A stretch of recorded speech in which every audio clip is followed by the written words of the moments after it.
44절입니다. 요한복음 8장 44절. 우리 같이 한 목소리로 봉독하겠습니다. 시작. 너희는 너희 아비 마귀에게서 났으니 너희 아비의 욕심대로 너희도 행하고자 하느니라. 그는 처음부터 살인한 자요 진리가 그 속에 없으므로 진리에 서지 못하고 거짓을 말할 때마다 제 것으로 말하나니 이는 그가 거짓말쟁이요 거짓의 아비가 되었습니다. 아멘. 오늘부터 가족에 대한 말씀을 좀 드리려고 합니다. 이제 매년 5월 가정의 달이 되면 이제 가정에 대한 설교를 해야겠다. 또 많이들 그렇게 하고 따르는데 제가 마침 이제 5월 달에 한국에 가 있었지만 제 마음속에 가정에 대한 설교가 한 번으로 족할 것 같지가 않다, 충분할 것 같지 않다 이런 생각이 들었습니다. 그래서 앞으로 몇 회 동안 걸쳐서 가정에 대한 그 성경적인 고찰을 우리 같이 한번 하기를 원하는데 여러분들께서 좀 귀 기울여서 잘 들어주시고 그리고 우리에게 과연 적용되고 또 우리에게 필요한 그런 그 요소들이 무엇일까 이런 부분에 대해서 같이 진지하게 생각할 수 있는 시간이 되기를 바랍니다. 항상 새 주제를 시작할 때마다 저는 굉장히 긴장을 해요. 또 이 주제에 대해서 제가 어떻게 또 감당할 수 있을까. 정말 하나님께 의탁하는 심령밖에는 없습니다. 그것을 감안하시고 또 들어주시면 더욱더 하나님께서 우리에게 함께 하시는 은혜가 깊을 줄로 이렇게 기대가 됩니다. 하나님께서 인간에게 허락하신 귀한 선물이 두 개가 있습니다. 그 첫 번째 것은 뭐냐면 가정이고 두 번째 것은 교회입니다. 우리가 가정과 교회에 소중한 선물이다라는 그런 의식이 없으면 굉장히 소홀하기가 쉽습니다. 우리가 그냥 모였으니까 진행하는 일이 있고 그리고 또 그냥 우리 같이 함께 했으니까 그냥 즐겁고 하는 그런 정도의 교회. 그냥 또 어떻게 보면 혈연적으로는 그냥 어떻게 하다 보니까 우리가 정말 사랑하게 됐고 만났고 그리고 또 그것에 자녀가 나오고 그래서 이루어진 그런 그 혈연의 그런 그 공동체인 가정이 살다 보니까 조금 더 특별한 면도 있고 그냥 또 이렇게 뭐랄까 또 관심을 쏟고 더 깊이 생각하고 부분은 있지만 그러나 또 뭐 이것이 뭐 우리가 어떻게 한들 많이 바뀔까 하는 그런 거. 그러니까 뭐 큰일 없으면 이제 다행이고 그리고 우리가 그냥 정상적으로 잘 자라서 사회생활하고 그렇게 할 수 있도록 꾸려주면은 그냥 가정은 그것으로서 그 역할을 다한 것이 아닌가 하는 그런 생각을 우리가 할 수가 있겠죠. 그러나 그렇지 않다라는 거죠. 교회나 가정이라는 것은 하나님의 생명의 능력에 의해서 탄생된 것이고 그만큼 생명의 잠재력을 가지고 있기 때문에 앞으로 펼쳐질 미래가 무척 기대가 되어야 되는 것입니다. 그런 기대 속에 하나님이 어떻게 말씀하시고 또 어떻게 우리를 이끌어 가시는가를 직접적으로 우리에게 행사하시는 바를 우리가 목도하고자 하는 믿음의 태도와 믿음의 눈이 없으면 그럼 우리는 공동체로서의 교회와 가정이 아니라 그냥 우리가 몸담은 한 집단으로서의 한 그런 작은 의미밖에는 생기지 않을 것입니다. 지금 제가 이제 가정에 대해서 말씀드리려고 할 때 우리가 사회를 보면은 가정을 섬기는 전문가들이 참 많죠. 가정 심리 치료사도 있고 상담도 있고요, 그죠? 그 다음에 또 뭐 가정을 또 이렇게 어려운 부분들을 두면 사회 봉사자들도 있고 가정을 위해서 존재하는 많은 전문가들이 있습니다. 그 전문가들의 말을 그냥 대충 제가 그냥 한 대표적인 말로 표현할 수 있는 그것을 제가 한번 인용하겠습니다. 영국의 존 하워즈라는 유명하고도 아주 그 공로가 큰 가족 심리 연구 전문가가 있습니다. 이분이 무슨 말을 했냐면은 이런 얘기를 해요. 한 개인을 정신치료를 할 때 그의 가족은 배경이 아니라 환자 자체이다. 이런 말을 합니다. 그러니까 한 개인의 가족의 일원이 어떤 이상 증세를 나타냈다라든지 할 때 그것은 그 개인의 문제가 아니라 가족의 문제라는 거죠. 직접적인 가족의 문제라는 것입니다.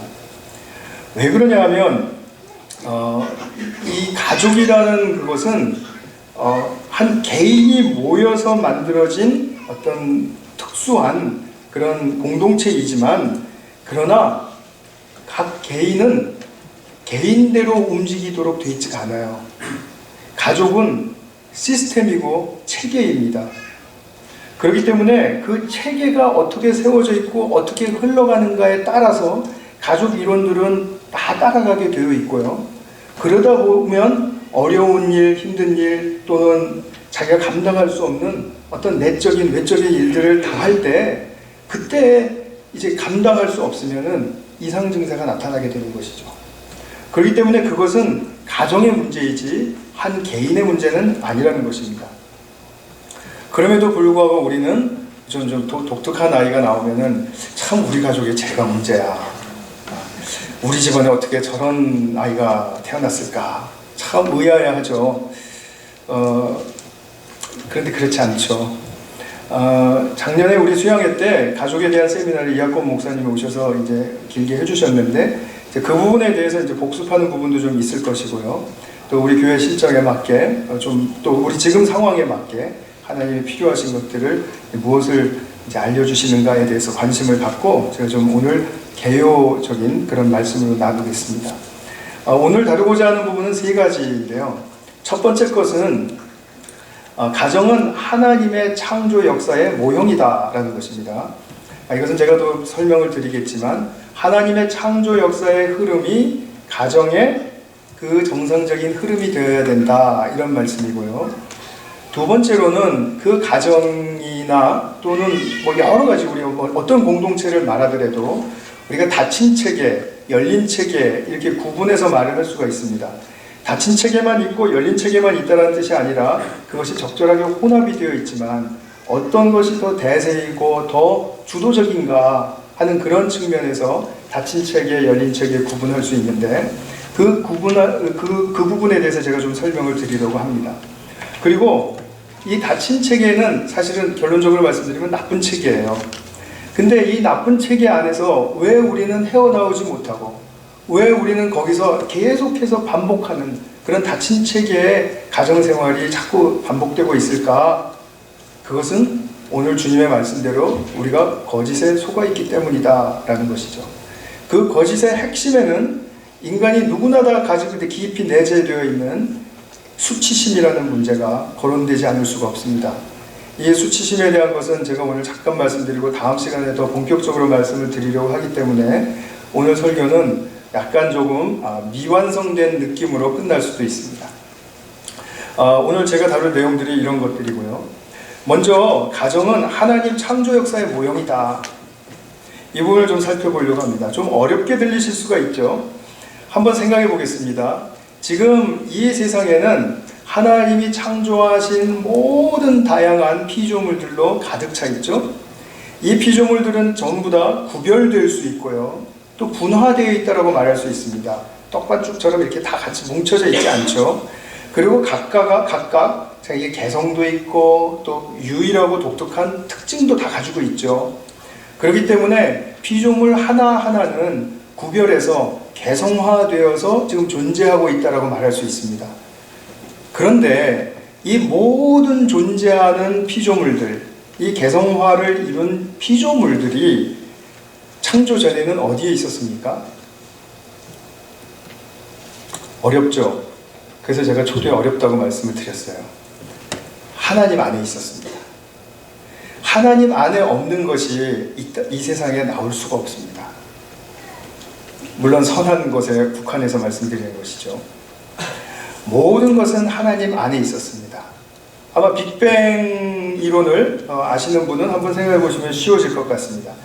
태초에 창조의 역사 전에 모든 존재는 이 공 하나만한 사이즈 안에 다 개별적으로 존재하지 않고 한 덩어리로 미분화된 상태로 이렇게 존재하고 있었다라는 거죠. 그것을 혼돈이고 그것은 그죠? 그것을 어두움이라고 이렇게 표현을 했죠. 근데 이것이 이제 창조 1일째부터 시작해서 각각 자기의 모습을 그 종류대로 드러나기 시작한 것이죠. 드러냈습니다. 그래서 오늘날과 같이 이렇게 아름다운 피조 세계가 형성된 것입니다. 자, 그러면 이 개성화된 피조물들이 앞으로 어떤 단계를 더 거쳐가야 할까요?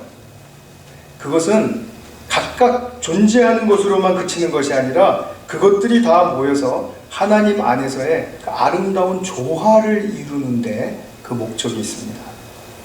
하나님은 우리 개별적인 그러한 차원에서 우리를 이끌어 가실 때 그 목적이 반드시 조화를 이루게 하기 위해서 우리를 돌보고 이끌어 가신다라고 생각하시면 틀림이 없습니다. 그런데 이 개성화된 모든 구별된 것들이 하나됨, 공동체를 이루는 이 일은 우리가 상상할 수 있는 것보다 훨씬 힘들고 엄청난 일입니다. 이것은 인간이 마음 먹어서 되는 일이 절대로 아닙니다. 이것을 해보겠다고 뭐 강력한 왕조가 세워지기도 했고, 또 근대 역사에서는 뭐 전체주의가 판을 치기도 했고, 또 독재도 또 많이 한 몫을 했죠. 그러나 결코 인간은 아름다운 조화를 이루어내지 못했죠. 그거는 하나님께서 십자가를 통해서 행하셔야 하는, 이루셔야 하는 일이라는 사실에 대해서 우리는 관심을 가져야 합니다. 그러면 이제 그렇게 하나 된 공동체가 하나님과 함께 나아갈 때 엄청난 하나님이 우리에게 이미 주신 영생의 힘이 극대화되어서 분출되어서 나가는 것이죠. 그것이 이제 우리가 새하늘과 새 땅에서 누릴 수 있는 바입니다. 우리가 보려고 하는 가정도 이런 원리를 갖습니다. 그러니까 처음에는 한 남자와 한 여자가 함께 사랑을 하면서 결혼을 통해서 한 가정을 이루는 그 첫 시기 때, 그때를 생각해 보세요. 그때 아무것도 나타나지 않습니다. 그냥 남자와 여자가 있을 뿐이고 오직 공유하는 것은 사랑입니다. 그러나 이 사랑 안에 모든 것이 잠재되어 있죠. 이제 둘이 이룬 가정의 미래의 모든 양상들은 지금 이 둘이 공유하고 있는 이 사랑 안에 다 잠재되어 있죠. 그러나 어떻게 펼쳐질지는 아무도 몰라요. 자, 이때 이제 시간이 지나가면서 이제 점점 더 개별화, 개성화의 과정을 거쳐가야 되죠. 자, 무슨 말입니까? 아내는 더욱더 아내다워지는 개성화의 길, 남편은 더욱더 남편다워지는 길. 처음에 결혼했을 때는 남편답거나 아내답거나 그런 게 아니에요. 그냥 꼭 어디 여자친구, 남자친구 그냥 이렇게 사귀는 것 같은 느낌이 들 뿐이죠. 그러나 10년, 20년이 지나면서 남편으로서, 아내로서 굳건하게 자기의 그 모양새를 또 그 자질을 갖추어 가게 되죠. 또 2세가 나오게 되면 어떻게 되죠? 2세가 나오면은 아기 때에는 생후 뭐 1년 반, 2년 이 정도까지 자기가 엄마인지 엄마가 자기인지 구분을 못한다고 합니다. 그러니까 엄마와 완전히 떡반죽이 되어 있는 그러한 상황인 것이에요. 근데 거기에 이제 엄마도 휘말려 들어갔다는 게 문제가 되는 거죠. 그죠? 그래서 이 아기는 자기가 배고픈데 빨리 우유를 안 주면 그걸 이해를 못하는 거예요. 엄마가 무슨 일이 있어서 지금 급한 일이 있기 때문에 좀 지연되고 있구나 이런 게 아니라, 아니 내가 고픈데 왜 이게 나에게 주어지지 않는 거야 하는 그런 떡반죽이 되어 있는 상태. 그때로부터 이제 한 2살 정도가 되면 자아가 생기기 시작하죠. 이 자아가 생기면서 나는 엄마와 달라, 나는 사람들과 달라, 이것을 던지는 메시지를 아주 빈번하게 이제 우리에게 전하게 됩니다. 그 메시지가 뭐죠? NO입니다. NO. 싫어. 나 그거 안 먹어. 나 그거 안 입어. 나 그거 안 해. 나 이렇게 할 거야. 이거는 자기가 되어 가고 싶은 그런 자아의 어떤 욕망이죠. 정상적인 욕구입니다. 그렇기 때문에 아이가 노 할 때 아이고 인간이 타락했다더니 그냥 노부터 배우는구만 이렇게 생각하실 게 아니라, 아 우리 아이가 드디어 자기가 자신이 되어가려고 하고 하면서 몸부림을 하는구나. 이 아이를 어떻게, 이 노를 어떻게 받아줘야 할까? 그 노를 또 다 받아줄 수는 없잖아요. 그래서 부모에겐 지혜가 필요한 거죠. 그러면서 아이는 아이대로 분화되기 시작합니다. 이제 그래서 아이가 영아기, 유아기, 이제 학령기 이렇게 이제 지나가게 되는데 그 부분도 제가 이제 좀 다루려고 합니다. 뒤에서 나중에요. 그리고 그러면 이제 우리 이 가정이 개성화의 이제 길로 들어가게 되는데, 그러면 이 개성화되는 이 가족 이론들은 무엇을 지향합니까? 조화를 지향합니다. 하나됨을 지향한다는 것이죠. 나만 잘 되고 아빠가 나만 성공하면 되니까 뭐 이렇게 생각하는 아빠 있습니까? 이 세상에? 없죠. 우리 각자가 다 개인적으로 성숙하고 개인적으로 자신의 몫을 잘 감당할 수 있는 그런 인간이 되기를 원하죠. 자, 그렇게 되어서 결국에는 가족의 하나 되는 아름다운 공동체를 만들기를 원한다는 거죠.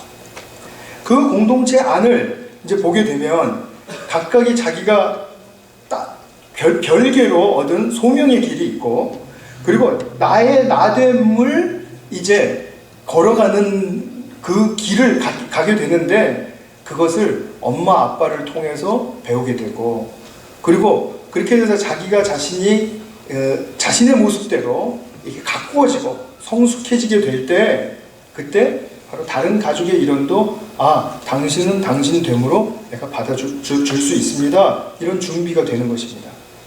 무조건적으로 뭐 비율을 맞추고 무조건적으로 따라야 하고 하는 그런 가운데는 나의 나됨의 길을 가는 것이 아닙니다. 제가 지금 굉장히 중요한 말씀을 드린 것입니다. 가정이 존재하는 목적은 가족 일원 하나하나가 나의 나됨의 길을 잘 걸어갈 수 있도록 협력하고 도와주고 지지하기 위해서 있어야 하는 것입니다. 이것은 가족 배경 속에서 가장 핵심적으로 이루어가야 할 모든 사람의 길입니다. 첫째면 첫째로서, 또 둘째면 둘째로서, 뭐 딸이면 딸로서, 아들로서 자신의 위치와 레이블이 있지만 모두가 동등하게 자신됨의 길을 하나님의 창조의 원리 속에서 터득하면서 나아가야 한다는 거죠. 그래야만 가족은 뭐 2식구가 됐던, 뭐 5식구가 됐던, 10식구가 됐던 건강하게 하나됨을 이룰 수가 있습니다. 한 개인이 건강하지 않으면 결코 아름다운 하나됨을 이루지 못합니다. 그래서 공동체라는 것은 힘든 것입니다. 교회 안에는 이런 사람 저런 사람 다양한 사람들이 있지만 특별히 특출나게 이상한 사람이 있으면 굉장히 어려워지죠. 그런 것들을 우리가 받아들이고 볼 수 있어야 됩니다. 그렇기 때문에 이를 어떻게 도와야 하고 어떻게 이것을 끌고 나가야 할 것인가에 대한 우리의 지혜가 필요한 것이죠. 오늘날 가정의 현실적인 가치가 이러한 인격적인 성장과 공동체적인 하나됨을 떠나서 뭐 기능화 또는 성공화, 물질화에만 치중되어 있기 때문에 말할 수 없는 훼손과 깨어짐이 일어나게 되었습니다. 이것은 요즘에 국한된 이야기가 아니죠. 벌써 이미 인류 역사 처음부터 이런 일들은 일어나고 있었습니다. 너무나 그런데 이것이 익숙하기 때문에 이것이 잘못된 줄을 모른다는 데 우리의 문제가 있다는 거죠. 이런 하나님의 창조의 원리와 과정을 배워가는 과정 속에서 가정의 여정을 우리가 보고, 궁극적으로는 이제 하나됨, 각각 개별적으로 완성된 한 개인이 하나됨을 이루어서 하나님께 기쁨이 되고 또 사람에게도 말할 수 없는 영광이 되는 그런 상태를 우리가 기대하고, 그리고 구현하기 위해서 우리의 에너지를 사용하고 있는가, 이것을 우리가 잘 돌볼 수 있어야 된다는 말씀입니다. 제가 초두에 잠깐 말씀드렸듯이 이제 두 번째로 제가 좀 다루고 싶은 부분은 이것입니다. 공동체는 닫힌 체계가 있고 열린 체계가 있어요. 근데 이 닫힌 체계에 우리는 많이 이렇게 치중되어 있습니다. 닫힌 체제라는 것은 무엇이냐면 서로가 서로에게 지켜야 할 사항과 수칙들이 아주 강하거나 엄하거나 있다는 것이죠. 어쨌든 간에 그것을 어기는 경우에는 제재가 들어온다, 보복이 들어온다, 뭐 이렇게 볼 수 있는 것이죠. 항상 이렇게 돼야 된다라는 그런 규칙들이 존재하는 것입니다. 집안에 행동, 태도, 수칙이 있어요. 식탁에서는 뭐 아주 작은 것들입니다. 식탁에서는 팔을 올려야 한다. 아니면 어떤 집에서는 식탁에서는 팔을 올리면 안 된다. 뭐 이렇게 하는 집도 있고, 또 흘리면서 먹으면 안 되니까 먹는 장소는 반드시 여기어야만 한다. 숙제는 하교 즉시 한다. 이런 수칙들이 있게 되면 어떻게 되죠? 위반할 시에는 내가 화를 감수하겠습니다라는 그런 동의를 얻어놓죠. 그러면 그것이 어겨지게 될 때 엄마 아빠는 마음 놓고 이제 화를 낼 수가 있고, 아이들도 내가 규칙을 어겼으니까 잘못됐지, 내가 야단 맞아야 싸지, 이렇게 하면서 자신의 그 상태와 자신의 원함의 그 깊은 그 내면은 무시되고 묻혀진다 이것입니다. 자, 이게 어떻게 되는 거죠? 아빠, 난 오늘 학교 하자마자 왠지 숙제하기가 싫었어요. 그러나 아빠가 기다려주면 내가 할게요. 이렇게 말하는 자녀 있습니까? 없죠. 닫힌 체계이기 때문에 그렇습니다. 그것을 말할 수 있는 체계가 열린 체계입니다. 엄마 아빠는 우리 보러 사이좋게 지내라고 하면서 왜 어젯밤엔 지구가 끝날 것처럼 이렇게 싸우셨어요? 이렇게 물어보는 자녀 있습니까? 없죠. 닫힌 체계이기 때문입니다. 물어보고 싶죠. 그러나 묻지 못해요. 왜냐하면 이미 가정의 체계가 그것을 물어서는 안 된다라는 어떤 내적인 룰이 형성되어 있기 때문에 그래요. 물어보고 싶은 걸 물어볼 수가 없는 거죠. 거짓말 하지 말라고 해놓고 왜 엄마는 거짓말해요?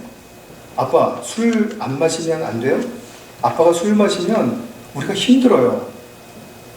이렇게 말하는 자녀가 있다면 건강한 자녀입니다. 그런데 그런 말을 할 때 우리는 그 아이의 길을 어떻게 죽여놔야 될까를 연구하고, 그 순응하는 자녀로서 만들기 위해서 우리의 노력을 다한다라는데 우리가 너무나도 잘못하고 있다는 거죠. 누가 하지 말라고 해서 그런 말 안 하는 게 아니고요. 체계가 그렇게 되어 있기 때문에 말을 못하는 것입니다. 그래서 느낌을 얘기를 하질 못해요. 엄마가 저녁상을 맛있게 차려줬습니다. 근데 오늘은 그게 괜히 먹기가, 애들 때는 입맛이 변덕이 심하니까, 엄마 오늘은 내가 김치찌개를 먹고 싶었는데 좀 나중에 해주세요. 오늘은 엄마가 그래도 해주셨으니까 제가 맛있게 먹도록 해볼게요. 이렇게 말하는 애가 별로 없어요. 그냥 그게 쌓이다가 오늘은 나 피자 먹고 싶단 말이야 뭐 이러고 이제 그냥 숟가락을 탁 놓는다든지 하는 그런 경우는 오히려 더 볼 수 있을지 몰라도, 그렇게 건강하게 자기의 느낌을 표현하고 자기의 욕구를 표현하는 그것을 잘 하지를 못해요. 이것이 우리의 문화와 우리의 가치관 속에서 우리가 길들여진 모습입니다. 그렇기 때문에 닫힌 체계 안에는 항상 룰이 존재하고, 그 룰이 존재하는 가운데 서로가 거기에 맞춰줘야 되기 때문에 개성화되는 그런 개성화되어야 하는 잠재력을 다 잃어버리게 된다는 거죠. 이렇게 되면은 결국 인생의 어느 단계에 있어서는 우리가 다 지금 체험하고 있는 것처럼 욕구, 불만, 이런 것들이 증상이 다양하게 나타나게 되는 것입니다. 열린 체계에서는 자신의 원함을 잘 이야기할 수 있어요. 오늘은 내가 왠지 일찍 자고 싶어요. 아니면 오늘은 내가 영화를 보고 싶어요. 오늘은 내가 이런 봉사를 하고 싶어요. 이런 원함이라든지 느낌이라든지 이런 것들이 건강하게 다양하게 많이 나오는 그러한 체계일수록 건강한 체계이고, 그것이 열린 체계입니다. 부부 사이에도 마찬가지입니다. 말 안 해야 될 금기가 있죠. 근데 이것을 깨버리고 정말 평강을 찾고, 당신이 맨날 그렇게 말하고 그렇게 또 행동하는 습관이 나를 불편하고 나를 아프게 하거든요. 앞으로는 이런 부분들에 대해서 좀 자제해 주면 좋겠어요.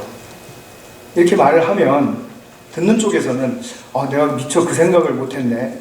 그렇게 했다면 정말 미안하네요. 근데 내가 앞으로도 이게 습관이 돼서 또 그럴지 모르니까 그때마다 지체 말고 나한테 지적해줘요. 그렇게 말해주면 내가 고치도록 많이 애써 볼게요. 이런 부부의 대화를 해보신 적이 있거나 또 들어보신 적이 있다면 건강한 지금 그 체계 안에 들어와 있는 것입니다. 대부분 한두 번 참다가 당신은 왜 맨날 항상 맨날과 항상의 싸움이잖아요. 그죠? 맨날 항상 그 모양이야. 그럼 이제 또 욱 해가지고 당신은 뭐 잘하는 줄 알아? 뭐 이러고 싸우고. 뭐 저만 그렇게 싸우는 것 같아서 또 죄송하네요. 똑같은 소재를 갖고도 이렇게 건강하게 대화하고 표현하고 풀어갈 수 있는 방법이 있는 반면 이제 돌이킬 수 없는 그런 부정적인 영향으로 나아가게 되는 그런 일도 있을 수 있죠. 왜 이런 방향으로 나아가게 될까요? 다친 체계는 나쁜 체계입니다. 나쁜 체계인 줄 압니다. 그것이 우리의 개성을 억압하고 자유와 사랑의 길로 가지 못하게 하는 것을 압니다. 알면서도 잘못된 것인 줄 알면서도 고쳐지지 않고 반복되는 이유는 무엇일까요? 우리가 거짓에 깊이 속아 있기 때문입니다. 오늘 본문이 그것을 말씀해 주는 것입니다. 인간은 마귀의 속임수에 눌려 있다. 이건 특정 대상을 말하는 것이 아닙니다. 인간은 창세기 3장 이후로 누구나 다 마귀의 속임수에 눌려 있다. 자, 예수님은 그러나 그 속임수를 풀어주려고 오신 분이죠. 자, 풀어주실 때 그러면 그 속임수에서 풀어주시면 어떤 결과가 나타나는가? 자유하게 된다 이거죠. 그래서 8장의 전후 맥락을 보시게 되면 진리를 알지니 진리가 너희를 자유하게 하리라. 자, 진리를 알아야 자유하게 됩니다. 그냥 무조건 자유하게 되는 것이 아닙니다. 진리를 안다라는 말은 내가 거짓에 속아 있구나를 아는 것입니다. 근데 이 거짓에 속을 수밖에 없는 우리의 약함이 있어요. 연약함이 있단 말이죠. 그것이 무엇입니까? 우리의 깊이 들어와 있는 수치심입니다.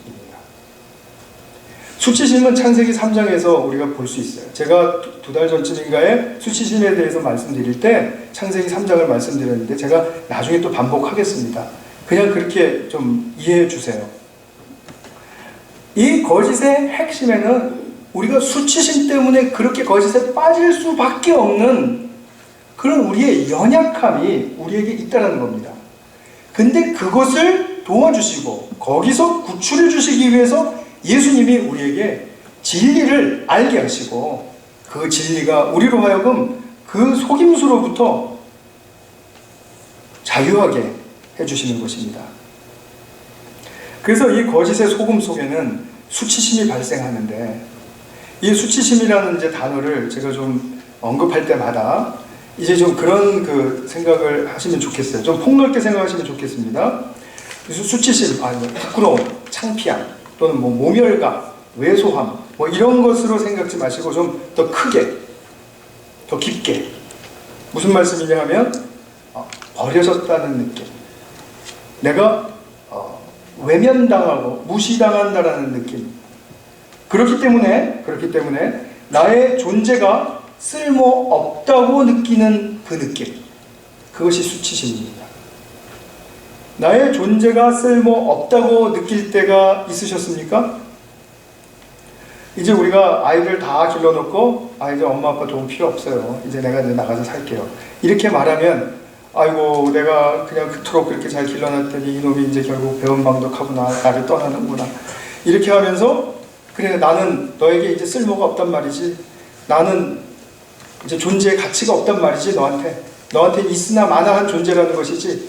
이렇게까지 비약하고 나간다면 수치심이 아주 강한 것이죠. 자신의 존재의 가치를 타인에게 두고 타인이 필요로 하면 자기의 존재감이 크고 타인의 필요가 없으면 자기의 존재감은 제로다. 이렇게 느끼는 것은 굉장히 깊은 수치심의 발로입니다. 이 수치심이라는 것은 존재에 대한 이야기예요. 행동에 대한 이야기가 아닙니다. 내가 무엇을 잘못했기 때문에 죄책감을 느끼고 내가 이것을 실수했기 때문에 내가 후회한다. 이 차원이 아닙니다. 그것은 고치면 돼요. 그리고 안 하겠다고 마음먹으면 됩니다. 그러나 수치심이라는 것은 누가 그렇게 말을 해주지도 않았는데 그래 나는 여기서 쓸모없다 이 말이지. 난 이 교회에서 뭐 있으나 마나한 존재라 이 말이지. 우리 대부분 이제 그런 말씀 많이 해요. 내가 없어도 뭐 우리 교회는 뭐 어떻게 잘 되고 뭐 저쩌고 그러잖아요. 그러니까 속으로 그래 사실이다 이렇게 생각하시는 건 잘못된 겁니다. 그 사람의 존재는 우리 공동체 안에서 너무나 귀하고 너무나 필요한 것입니다. 일을 하든지 못하든지 간에 그렇습니다. 그 존재의 가치를 서로가 알아야 된다는 거죠. 근데 특별히 자신이 먼저 알아야 돼요. 자신이.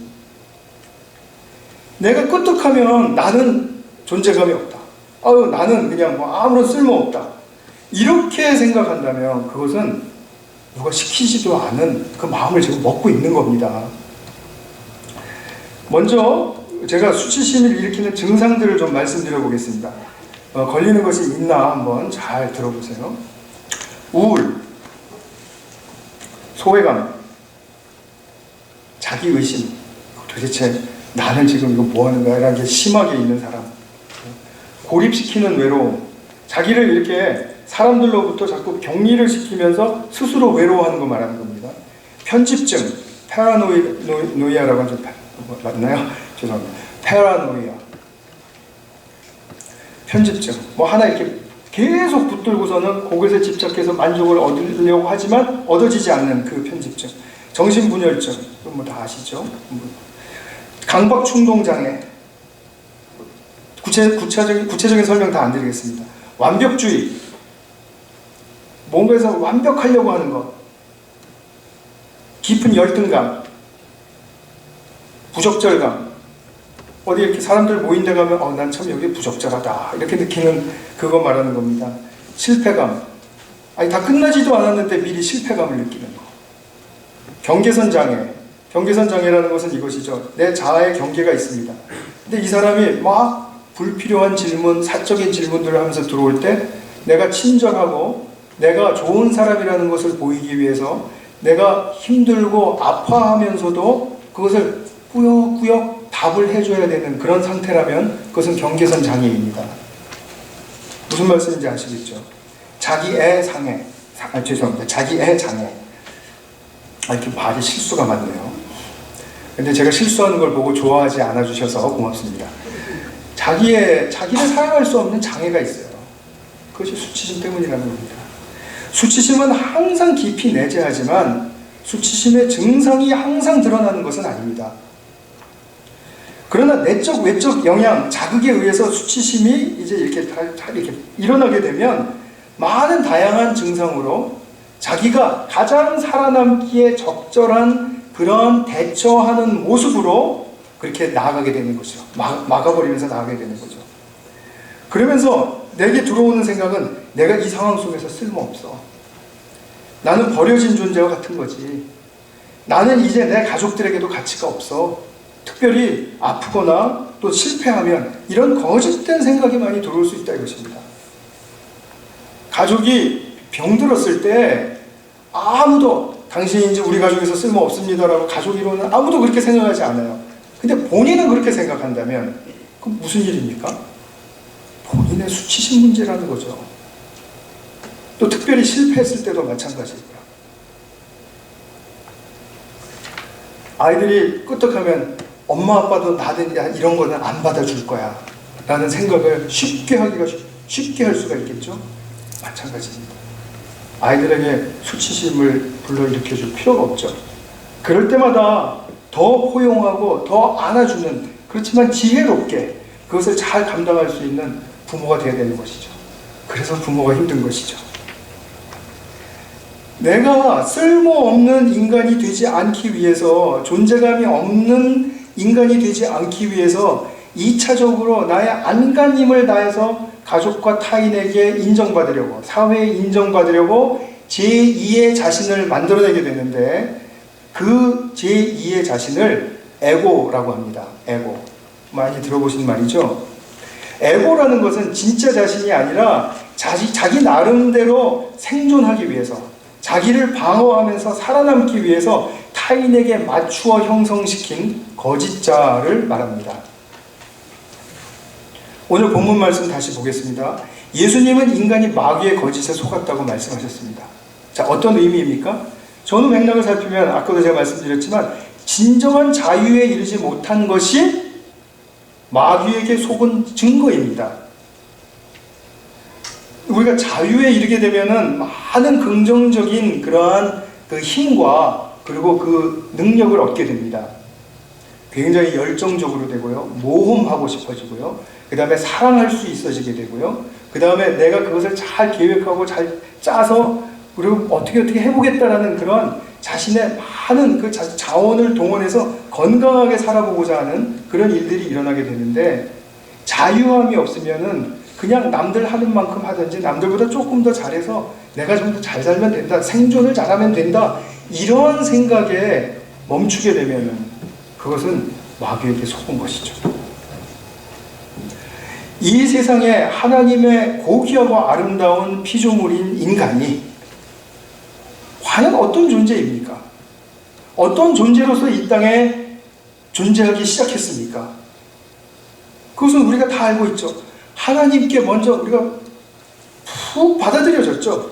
그리고 하나님의 동산 안에서, 지금 우리 이 세상이라고 볼 수 있죠. 하나님의 동산에서 마음껏 우리 자신을 발휘하면서 나는 나로서의 길을 가기 위해서 정말 열과 성과 그리고 사랑하고 그리고 나의 어떤 것도 희생할 수 있는 그런 준비가 되어가는 그런 사람으로서 살아갈 수가 있게 되었었죠.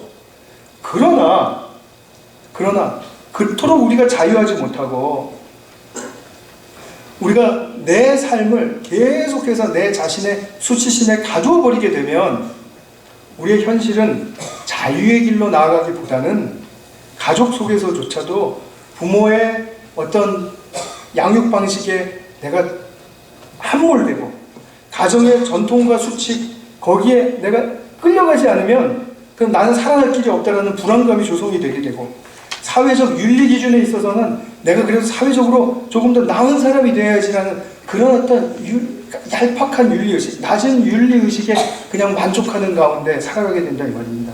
물론 부모의 양육 방식이 다 잘못되었다는 거 아닙니다. 가정의 전통과 수칙이 다 필요 없다라는 말씀 아니에요.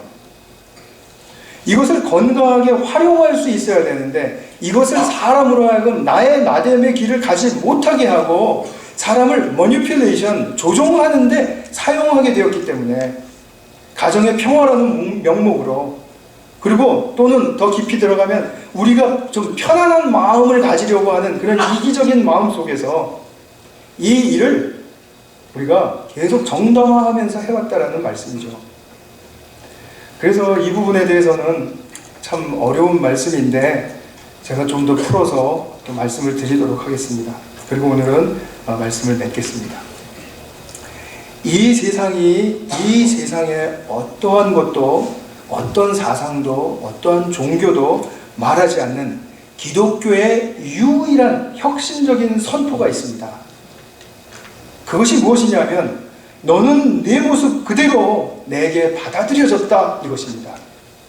예수님이 그것을 알려주시기 위해서 이 땅에 오신 것입니다. 하나님의 사랑받는 존재이고 하나님이 기뻐하시는 존재이다라는 사실을 알게 하시고 그대로 실수하던 모자라던 어찌되었든지 간에 너는 내게 깊이 받아들여졌다, 이것을 알게 하시려는 것입니다. 하나님께서는 태초부터 이것을 우리에게 알게 해주고 싶어 하셨어요. 그러나 인간이 하나님의 이 마음을 너무나 몰라요. 내가 받아질 만한 자격이 되어야 받아질 수 있을 거라고 자꾸 생각을 하게 되는 것이죠. 그러니까 우리들 방식대로 하나님을 섬기고 자기들 방식대로 살아보려고 하니까 하나님께서 이 마음 좀 받아달라고 하시는 그 마음을 절대로 볼 수가 없었던 것이죠. 하나님이 나는 너희를 그대로 받아줄 거야 그랬다. 하나님 그럴 리가 없어요. 그럴 리가 없어요. 그런 거는 이 세상에 있는 일이 아니에요. 이렇게 우리가 오히려 하나님을 가르치려 든다라는 말이죠. 하나님 안으로 진정으로 들어가서 참 자유와 사랑의 삶을 살라라고. 그래서 마침내 마지막 보루로 행하신 일이 무엇이었습니까? 예수님을 보내셔서 십자가에 죽게 하신 것입니다. 예수님을 죽게 하신 것이 어떻게 그 일이 일어났는가? 그것은 교리적으로 많이 설명될 수 있습니다. 그러나 예수님이 죽으신 그 사건은 바로 이것이 제일 첫 번째 목적이라고 저는 믿습니다. 무엇이냐 하면 그토록 인간적인 방식에 매달려 있고 그 방법에 산만해져 있는 그러한 세상에 대해서 좀 주의를 환기하고 싶으신 것이죠. 죄 없는 자가 십자가에서 죽었다. 먼저 그것을 보임으로 말미암아 깜짝 놀라게 하고, 그럼 왜 죽었지? 저분은 죄도 없으시다는데 왜 죽으신 거야? 이렇게 관심을 좀 끌어보시려고 갈보리산에 높이 매달리신 것이죠. 그리고 나서 우리가 주님께로 돌아가게 되면 그 이유를 차근차근히 설명해 주시죠. 예수 믿는 핵심의 메시지는 나는 내 모습 이대로 예수님께로 받아들여졌다, 이것입니다. 근데 예수를 믿으면서 이 핵심을 매일 놓치기 쉬운 그런 상황 속에 우리가 많이 처합니다. 어떻게 하면 나는 버려진 존재, 가치 없는 존재, 받아들여지지 못하는 존재, 이렇게 믿고 있다라는 말이죠. 결코 그게 아닌데, 예수님 그거 다 해결해 주셨는데, 만약에 계속해서 내가 그 올무에 빠져 있다면 그건 무슨 말이죠? 그것이 바로 예수님 안에서의, 예수님이 말해주시는 거짓에 지금 내가 빠져 있는 것이죠. 예수님의 오늘 이 본문 말씀이 잘 이해되실 수 있기를 바라요. 나는 예수님 안에서 하나님께 받아들여져서 남들이 인정하든지 비난을 하든지 낙오를 시키든지 어떻든지 간에 나는 진정한 나의 길을 걸어갈 수 있다. 이것을 믿고 하나님께 의탁하시는 삶이 이루어지시기를 바랍니다. 정말 내 인생을 하나님의 무한한 축복과 은혜에 의탁할 수 있는 삶의 근거는 하나님의 이 메시지를 믿는 것입니다. 나는 너를 지금 있는 모습 그대로 받아주고 있어. 거기서 우리가 용기를 갖게 되는 것이고, 믿음의 힘을 갖게 되는 것이고, 삶을 헤쳐나갈 활력을 얻게 되는 것입니다. 이러한 축복이 넘치는 삶을 우리에게 허락해 주셨는데, 저와 여러분이 진정으로 이 축복을 많이 누리고 정말 승리하는 인생으로 나갈 수 있기를 바랍니다.